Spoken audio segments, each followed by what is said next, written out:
The House on Green Hollow Road, Part 3. I don't remember much about the drive home. It was a blur. Trees, road, the distant hum of the engine, all of it overshadowed by the image of Mr. Harris's twisted face staring back at me from the mirror.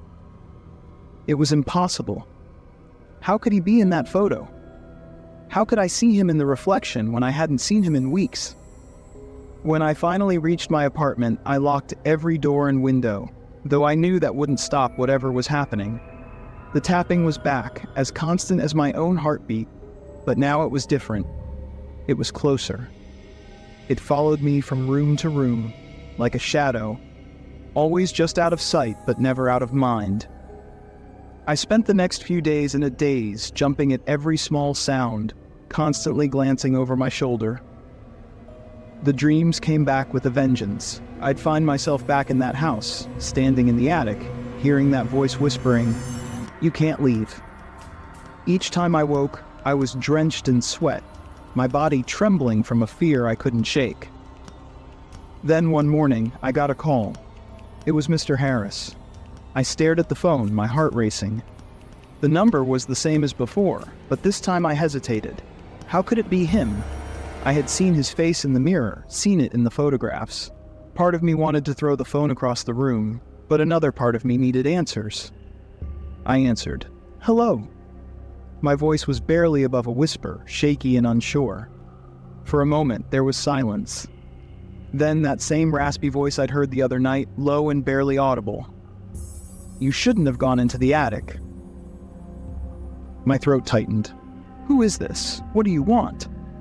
There was a long pause, and then the voice continued, slower this time, deliberate. "It's not the house, it's what's underneath."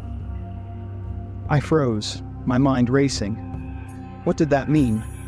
Underneath, the cellar, the staircase that led down from the attic. My thoughts twisted, trying to piece it all together, but I couldn't make sense of it, and then the line went dead. I stood there, staring at my phone, trying to shake the feeling of dread that had settled deep in my chest. I should have felt relieved that the call was over, but I wasn't. That voice, it wasn't just a warning, it was a command. And despite my better judgment, I knew what I had to do. I had to go back. By the time I arrived at the house on Green Hollow Road again, dusk had fallen, casting long shadows across the overgrown yard. The house looked even more decrepit than before, as if the week since I'd left had allowed it to sink deeper into itself. Its broken windows and sagging roof, now more like the skull of something long dead. I stepped out of the car, my feet crunching on the gravel, and made my way toward the front door. My hands shook as I turned the knob, the door creaking open with the same ominous groan I'd heard 1,000 times in my dreams. The house was cold, colder than I remembered. The air felt heavy, thick with the weight of something unseen. I could feel it, that presence, watching me, waiting. The tapping started again, louder this time, echoing through the empty rooms. But I didn't hesitate. I knew where I was going. The attic.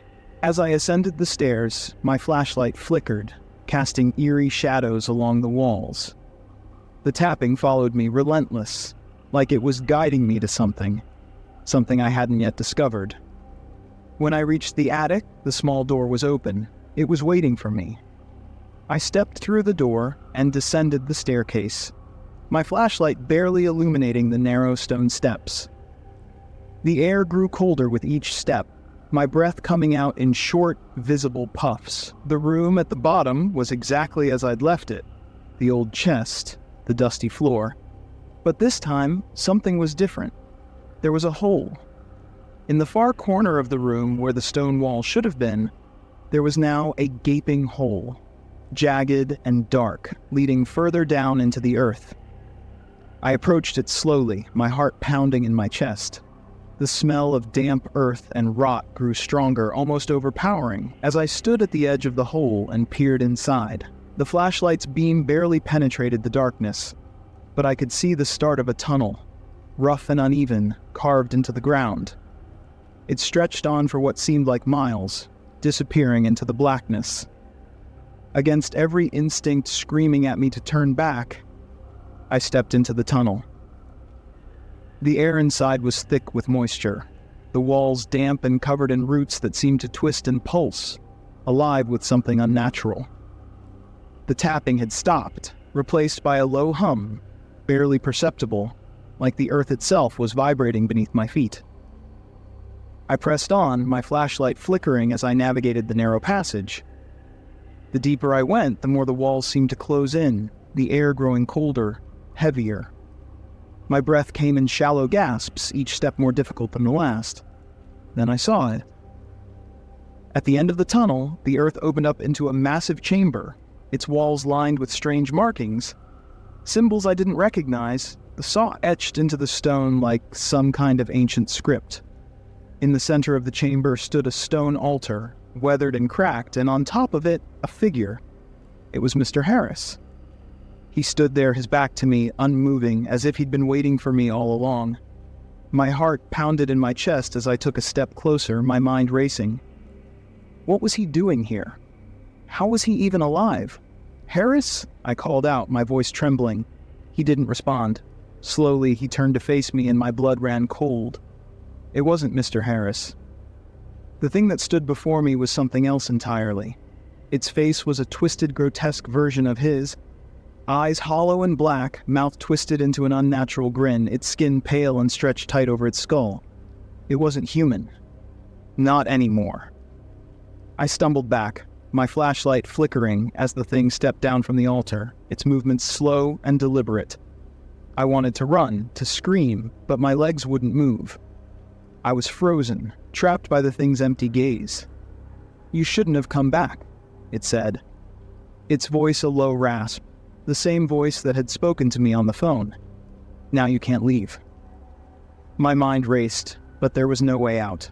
I was trapped, deep underground, with this thing that had once been Mr. Harris. Or had it ever been him? Was this thing controlling the house, the photos, the tapping? The creature took another step toward me, and I could feel the cold radiating from it, a chill that seeped into my bones. My flashlight flickered again, then went out completely, plunging the chamber into darkness. I could hear it now, the tapping, louder than ever, echoing through the tunnel. It was everywhere, inside my head, inside the walls, growing louder and louder until it felt like the whole earth was shaking. And then, just as suddenly, it stopped. Silence. Complete, suffocating silence. I don't know how long I stood there, frozen in the dark. Minutes? Hours? Time seemed to lose all meaning in that place. But eventually I forced myself to move. I turned and ran, stumbling through the tunnel, my breath coming in ragged gasps. The walls seemed to close in around me, the air growing thinner, but I didn't stop. I couldn't stop. When I finally reached the surface, the sky was dark, the moon hidden behind thick clouds. I didn't look back as I raced to my car, my hands trembling as I fumbled with the keys. The engine roared to life, and I sped away from Green Hollow Road, the house disappearing into the night behind me. I didn't go back. I couldn't. But the dreams, they haven't stopped. The tapping follows me everywhere I go, a constant reminder that I'll never be free. The days following my escape from Green Hollow Road felt like an endless blur. The nightmares, the tapping, the weight of knowing that whatever I had disturbed was still with me. It all became too much.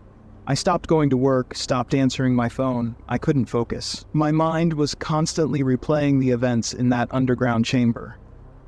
The image of that thing, that twisted version of Mr. Harris, haunted me everywhere I went. I knew I wasn't alone anymore. I tried everything to make it stop.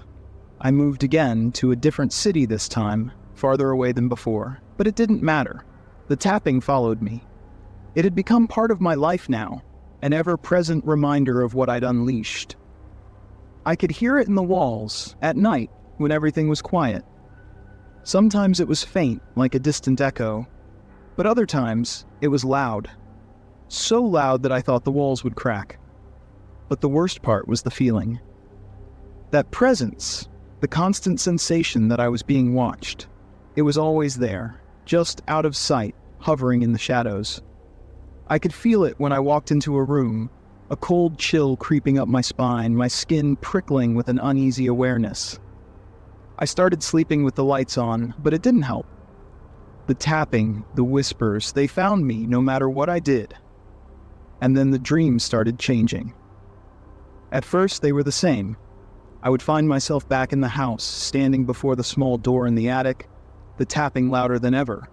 But then they grew more vivid, more real. I wasn't just an observer anymore. I was trapped inside the dream, unable to wake up.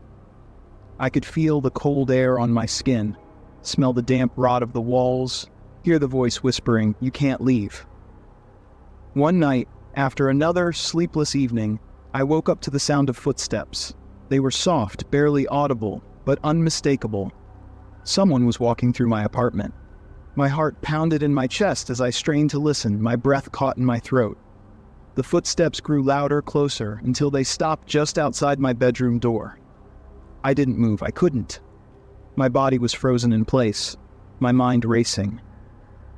Slowly, the door creaked open and I saw a shadow, just a faint outline, standing in the doorway. My eyes locked onto it, my breath shallow, my heart hammering in my chest. I couldn't make out any details, but I knew who it was. It was him, Mr. Harris, or whatever it was that had taken his form. The figure stood there for what felt like an eternity, unmoving, watching me. I wanted to scream, to run, but I couldn't. My body was paralyzed, my limbs heavy and useless. Then, slowly, the figure took a step forward, entering the room. The air grew colder, the weight of the presence suffocating. My breath came out in shallow gasps, my vision blurring with fear. The figure moved closer, and for the first time I could see its face, twisted and distorted like a grotesque version of the man I once knew. Its hollow eyes bore into mine, its mouth twisting into a sick grin. "You can't leave," it whispered, the voice barely a rasp, as if it was choking on the words.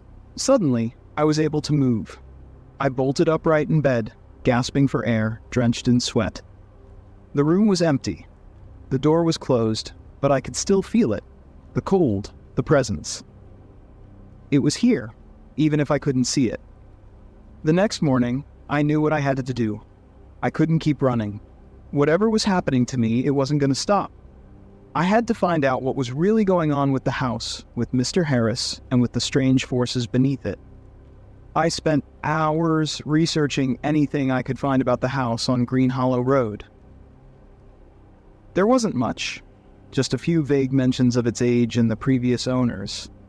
But then I stumbled upon something buried deep in the town's historical records. The house had been built in the early 1800s, but that wasn't the strange part. What was strange was that it had been abandoned and rebuilt multiple times. Each time, the family living there had disappeared under mysterious circumstances. No bodies were ever found, but the townsfolk spoke of curses and haunted grounds. The house had been torn down, rebuilt, and sold over and over, but each time it was abandoned again after another disappearance. One name kept appearing in the records: Elijah Graves. He had been one of the earliest owners back in the mid-1800s and was the first to vanish. His name had been tied to rumors of strange rituals and occult practices, something about him trying to summon an entity from beneath the earth. The more I read, the clearer it became. Whatever had happened to him, whatever he had summoned, was still tied to that place. It wasn't just the house. It was something much older. Something far more dangerous. I needed answers, and I needed them fast. There was only one person who might be able to help. Mrs. Caldwell, the elderly woman who had lived next door to the house on Green Hollow Road for decades. If anyone knew more about the house's history, it would be her. I drove out to Green Hollow Road that afternoon, my heart heavy with a mixture of dread and determination. When I arrived at Mrs. Caldwell's house, I could see that it had fallen into disrepair, much like the house next door. The lawn was overgrown, the paint peeling, but the lights were still on. I knocked on the door, my hands shaking slightly. A few moments later, the door creaked open, and there she was, frail, with a hunched back, and sharp eyes that seemed to see right through me. "You're here about the house, aren't you?" she said, her voice raspy but clear. I nodded, swallowing the lump in my throat. Yes, I need to know what happened there. What's underneath it? Mrs. Caldwell stared at me for a long moment, then motioned for me to come inside. I stepped into the dimly lit living room, the air heavy with the scent of dust and old wood. She sat down in an armchair by the window, her gaze never leaving mine. There's more to that place than you know, she began. It's not just haunted, it's cursed. And whatever's underneath, it's been there long before the house was ever built. I leaned forward, hanging on to her every word. Elijah Graves, she continued, was a man obsessed with the occult. He believed there was something beneath the earth, something ancient, something powerful. He spent years digging, trying to find it, and when he finally did, well, that was the end of him. What was it? I asked, my voice barely above a whisper. Mrs. Caldwell shook her head slowly. No one knows for sure, but the legends say it's a creature or an entity, something that feeds on fear, on pain. It's trapped down there in the earth, and it uses the house to lure people in. It needs someone to open the door to let it out. My blood ran cold. And the tapping? The dreams? That's it, she said. It's trying to get into your mind to break you down. You went into the attic, didn't you? I nodded, the weight of my mistake sinking in. You opened the door, she said, her voice heavy with regret. And now it's attached to you. It won't stop until it gets what it wants. I felt a cold chill run down my spine. What does it want? To be free. The conversation with Mrs. Caldwell stayed with me as I drove back to the city. Her words echoed in my mind, it wants to be free. I couldn't let that happen. I had to stop it, but I didn't know how. Every instinct told me to stay away from that house, but I knew there was no escape. The entity had followed me, latched onto me. There was only one choice left. I had to go back one last time. That night, the tapping returned, louder than ever. But this time I didn't run. I sat in the dark, listening, letting it wash over me.